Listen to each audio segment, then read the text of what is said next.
2004ஆம் ஆண்டு சுனாமியில் தமிழகம் மிக கடுமையாக பாதிக்கப்பட்டது.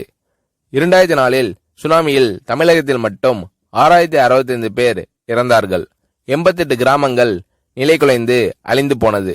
இந்த சூழ்நிலையில் அம்மா அவர்கள் எடுத்த நடவடிக்கையால் 10 கிராமங்களுக்கு ஒரு அமைச்சர், ஒரு IAS அதிகாரி, ஒரு PRO என்ற ஒரு குழுவை அமைத்து உலக வரலாற்றிலேயே இது போன்ற மீட்பு நடவடிக்கை இருந்திருக்காது என்ற அளவில் 3 நாளில் பாதிக்கப்பட்ட கிராமங்களுக்கு மின்சாரம் வழங்கப்பட்டது.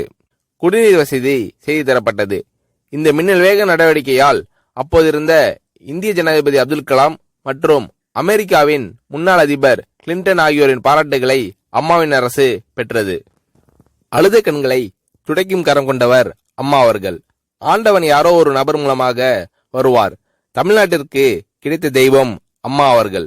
சுனாமியில் பாதிக்கப்பட்டவர்களில் 40 பேருக்கு 2 குழந்தைகளும் சுனாமியில் இறந்து விடுகிறது. அந்த 40 பேரும் ஏற்கனவே கருத்தடை ஆபரேஷன் செய்திருக்கிறார்கள். பெற்றோர்கள் மட்டும் உயிர் பிழைத்திருக்கிறார்கள். உயிர் பிழைத்தவர்களுக்கு இனி குழந்தை கிடையாது என்ற நிலையில் அவர்களுக்கு கருணைவு ஆபரேஷன் செய்து அவர்களில் பல பேருக்கு குழந்தை பிறந்து அந்த குழந்தைகள் இன்று பள்ளிக்கு சென்று கொண்டிருக்கிறார்கள். நாகப்பட்டினத்தில் அம்மா அவர்கள் மீனவர்களை சந்தித்த போது மீனவர்கள் கதறி அழுதார்கள்.